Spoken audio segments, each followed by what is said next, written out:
Welcome to the Gearhead Focus. This channel is going to be used to highlight some of my photography, as well as the process of building my own off-road vehicle. This is my new to me 1994 Mazda B4000. I bought this about 4 weeks ago and took it to Field and Forest the next day. The truck survived. It made it through all the trails without having to get rescued, but it did highlight some areas in need of attention, some areas that need improvement. The reason I bought this truck rather than building one from scratch is this was very reasonably priced and it had most of the components that I needed already in it. It has Super Duty axles with 538 gears. The rear's welded, the front has a Detroit locker.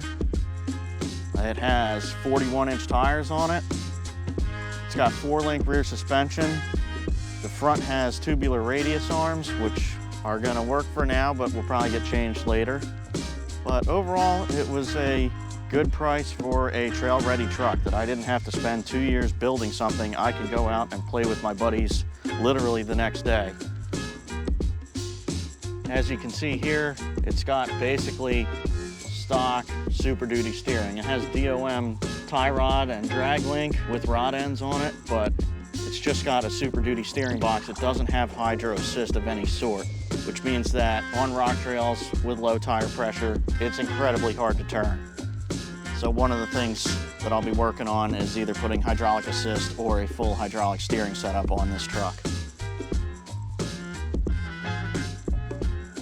So despite having 538 gears in it, the crawl ratio overall in this truck is not that good. That was made evident when the clutch started pouring smoke while on the first obstacle I drove it over.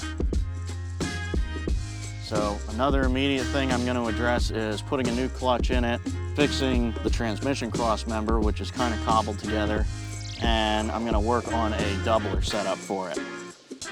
The rear suspension works pretty well. 4-link worked great on the trail. It's got a truss on the rear axle already.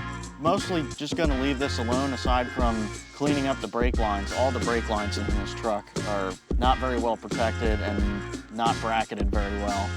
As you can see on the upper link, the brake line's actually held in place with electrical tape.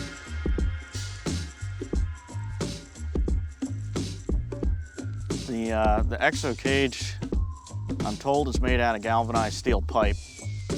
And while the overall design is pretty good, the welding and the joints leave a lot to be desired, especially that one right there.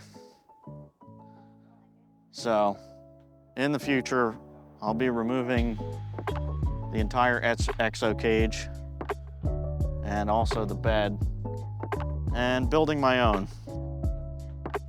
So even though this is a 90s B4000, it's got a mid-2000s Ranger front clip on it. Mazda trucks and Rangers were basically the same from 93 all the way through 2011. And this is actually the third one that I've owned. So it's a platform that I'm very familiar with, I know a lot about, and I'm very comfortable working on it. Thank you for watching.